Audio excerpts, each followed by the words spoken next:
Hello বন্ধুরা, কেমন আছো তোমরা সবাই? আশা করি সবাই খুব ভালো আছো। তোমাদের সাপোর্টার আশীর্বাদের কারণে আমিও খুব ভালো আছি। তো দেখো, আজকে আবারও নিয়ে আসলাম তোমাদের জন্য মাটনের একটি রেসিপি। এই রেসিপিটা হলো দো পেঁয়াজা, মাটন দো পেঁয়াজা, কিন্তু একটু আমার স্টাইলে রান্না করলাম। আশা করি তোমাদের ভালো লাগবে। তো এখানে প্রথমে মাটনটা আমি ধুয়ে ভালো করে জল দিয়ে পরিষ্কার করে নিয়ে তারপর এখানে দিয়ে দিলাম ছোট সাইজের পেঁয়াজ, তেল আর একটু নুন দিয়ে মাখিয়ে ম্যারিনেট করে রেখে দেবো আধ ঘন্টার মতো। এখানে এটাকে একটু ভালোভাবে মাখিয়ে নিতে হবে যাতে নুন আর তেলটা মাটনের গায়ে ভালোভাবে লেগে যায়। পেঁয়াজটা তোমরা কেটেও দিতে পারো, আমার কাছে ছোটো সাইজে পেঁয়াজ ছিল তাই আমি গোটাটাই রেখেছি। তো এখানে আমার মাটন মাখা হয়ে গেলে আমি তৈরি করে নেব মশলা। তো এখানে আমি গুঁড়ো মশলা রেডি করার জন্য দিয়ে দিচ্ছি 1 চামচ জিরে গুঁড়ো, 1 চামচ হলুদ গুঁড়ো, 1 চামচ লঙ্কা গুঁড়ো আর 1 চামচ ধনে গুঁড়ো। এই মশলাটাকে আমি সাইড করে রেখে আরও কিছু গোটা গরম মশলা রেডি করে নেব। এখানে গোটা গরম মশলার মধ্যে ছিল 2টো দারচিনি, 4টা ছোটো এলাচ আমি একটু ফাটিয়ে নিয়েছিলাম, কয়েকটা লবঙ্গ ছিল, কয়েকটা গোলমরিচ আর ছিল হলো গিয়ে বড় এলাচ। আমি একটা বড় এলাচ ইউজ করেছি, এটাও আমি একটু ফাটিয়ে নিয়েছি। তারপরে কয়েকটা জয়িত্রী আর গোটা জিরে। তো এগুলো ছিল সম্বাসের জন্য। আর হ্যাঁ, তেজপাতাও দিয়েছিলাম, তেজপাতাটাকে মিডিল থেকে ছিঁড়ে দিয়েছিলাম। তো এগুলো ছিল আমার সম্বাসের জন্য। এখন সোজাসুজি রান্নাতে চলে যাব। তো এখানে আমি কড়াই চাপিয়ে দিয়েছি, কড়াইতে দিয়ে দেবো পরিমাণ মতো সর্ষের তেল। আর মনে রাখতে হবে আমরা মাখাতেও ম্যারিনেশন করাতেও সর্ষের তেল দিয়েছিলাম, তো তেলের পরিমাণটা তোমরা একটু বুঝিয়ে দিবে। আর হ্যাঁ, দো পেঁয়াজেতে কিন্তু একটু তেলটা বেশিই লাগে। তো এখানে আমার তেল গরম হয়ে গোটা গরম মশলা আমি ফোড়নে দিয়ে দিয়েছি। এখন ফোড়নটাকে আমি ভালোভাবে ভেজে নেব যতক্ষণ না গরম মশলার খুব সুন্দর একটা অ্যারোমা বেরোচ্ছে।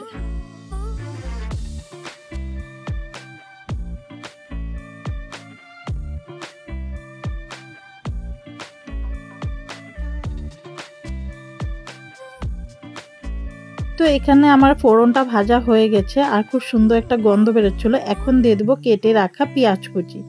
তো আমি পেঁয়াজ কুচি এখানে আমি একটা মিডিয়াম সাইজে পেঁয়াজ কুচি ব্যবহার করেছি।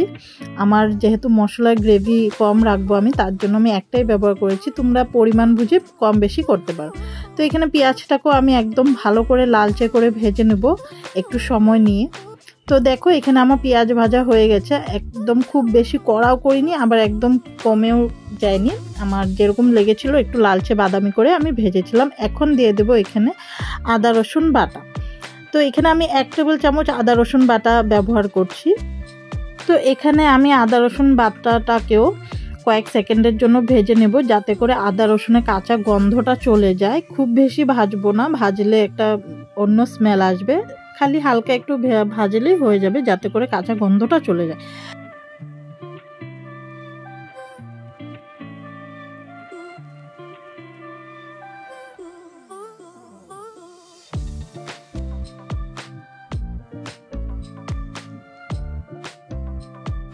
তো এখানে আমার আদা রসুনটা পেঁয়াজের সাথে ভালো করে ভাজা হয়ে গেছে। এখন আমি দিয়ে দেবো গুঁড়ো মশলাগুলো।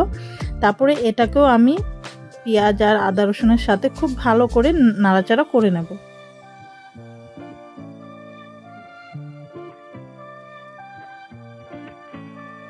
তো আমি এখানে একটু মশলাতে জল ব্যবহার করতে ভুলে গেছি, আমি পরে একটু জল অ্যাড করে দিয়েছি যাতে করে মশলাটা পুড়ে না যায়। তো জল দেওয়ার পর আমি আবারও ভালোভাবে মশলার সাথে সবগুলো নাড়াচাড়া করে নেব যাতে করে মশলাটা ভালোভাবে মিশে যায়।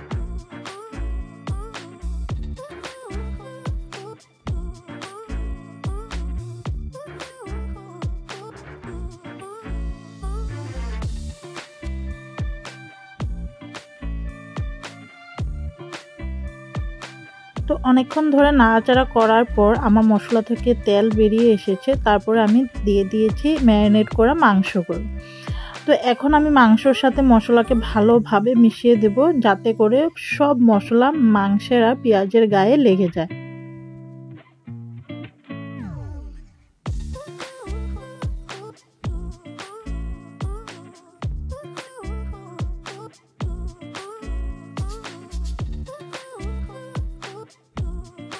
তো এখানে আমার মাংসগুলো সবগুলো মশলার সাথে মেশানো হয়ে গেছে। এখন এটাকে আমি ঢাকা চাপা দিয়ে রেখে দেবো যতক্ষণ মাংস থেকে জল না ছেড়ে দেয়। তো দেখো, এখানে মাংস থেকে জল ছেড়ে দিয়েছে।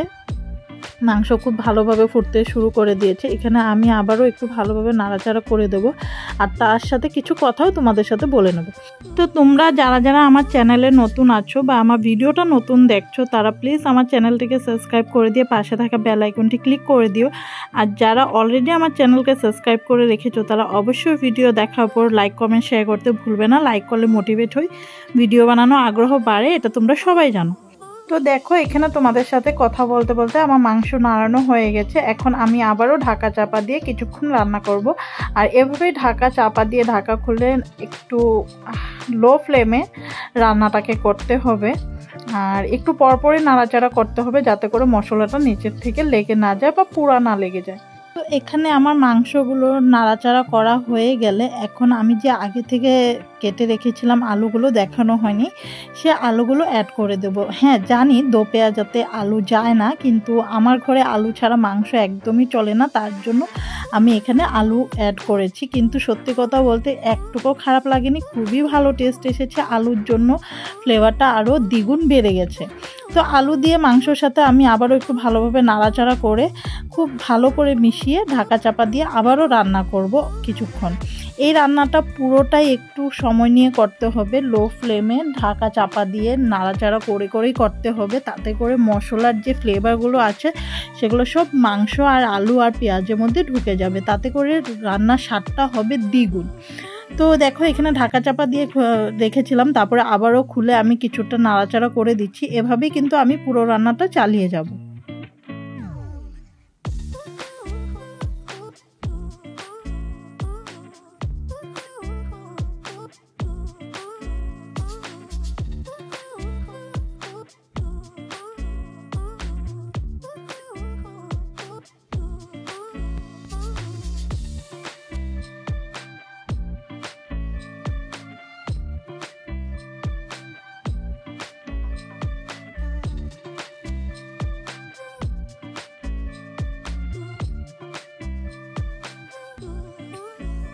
তো এখানে আমার মাংসটা অনেকটাই কষে এসেছে। তো এখানে আমি স্বাদ বাড়ানোর জন্য দিয়ে দিচ্ছি আধা চামচের মতো একটু চিনি।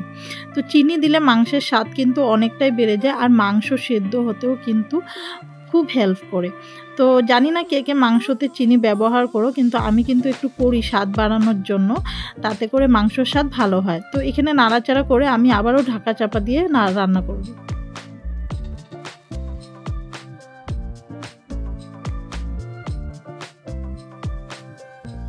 তো দেখো ঢাকনা খুলে কিন্তু আমি আবারও মাংসটাকে একটু ভালোভাবে নাড়াচাড়া করে দিচ্ছি। কি সুন্দর একটা কালার এসেছে, দেখলেই বুঝতে পারবে। আর পেঁয়াজগুলো কিন্তু একদম গোটা গোটাই আছে। এখন এখানে আমি অ্যাড করে দিয়েছি আগে থেকে করে রাখা গরম জল। এই রান্নাটাতে কিন্তু গরম জলই ব্যবহার করতে হবে, নাহলে কিন্তু মশলা আর রান্নার স্বাদটা একদম নষ্ট হয়ে যাবে। কাঁচা জল ব্যবহার করা চলবে না। তো জল দেওয়ার পর আমি এখানে ভালোভাবে নাড়াচাড়া করে দেবো, যাতে করে সব মশলা একদম ভালোভাবে ঝোলের সাথে মিশে যায়। আর হ্যাঁ, নাড়াচাড়া করার সময় একটু খেয়াল করে করতে হবে যাতে পেঁয়াজ আর আলুগুলো ভেঙে না যায়।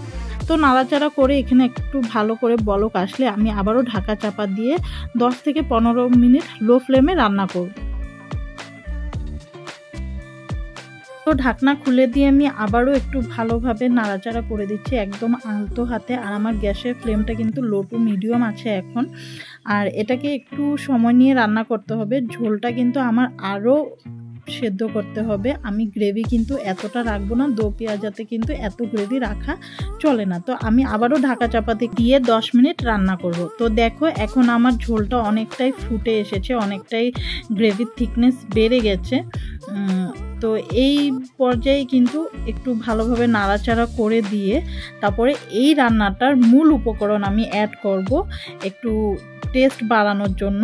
জানি না দো পেঁয়াজাতে কেউ এই মশলাটা ইউজ করে কিনা, কিন্তু আমি করেছি। এটা হলো জায়ফল আর জয়িত্রী গুঁড়ো, যেটা নাকি মাংসের ফ্লেভারটা এত সুন্দর একটা অ্যারোমা দিয়েছে, মাংসের টেস্টটাকে বাড়িয়ে দিয়েছে। তো এখানে আমি জায়ফল আর জয়িত্রী গুঁড়ো দেওয়ার পর খুব ভালোভাবে নাড়াচাড়া করে দিয়ে গ্যাসের ফ্লেমটাকে লো করে তারপরে আমি আবারও ঢাকা চাপা দিয়ে 2 থেকে 3 মিনিট এটাকে রান্না করে দেব, যাতে করে জায়ফল আর জয়িত্রী ফ্লেভারটা মাংসের সাথে পুরো মিশে যায়। তো দেখো এখানে আমার মাটন দো পেঁয়াজা পুরো রেডি। তো এখানে আমি আলতো হাতে আরেকটু নাড়াচাড়া করে দিচ্ছি, একদম পুরো ঘর আমার গন্ধে মোমো করছে দো পেঁয়াজা। তো রান্না আমি এখানে শেষ করছি আর সরাসরি দেখা করছি তোমাদের সাথে মাংসটা সার্ভ করে। তো চলো। তো এই যে আমার মাটন দো পেঁয়াজা তৈরি হয়ে গেছে। আশা করি তোমাদের রেসিপিটা ভালো লেগেছে। তো প্লিজ তোমরা যারা যারা ভিডিওটা দেখেছো তোমাদের কাছে রান্নাটা কিরকম লেগেছে আমাকে কমেন্ট করে অবশ্যই জানাতে ভুলবে না।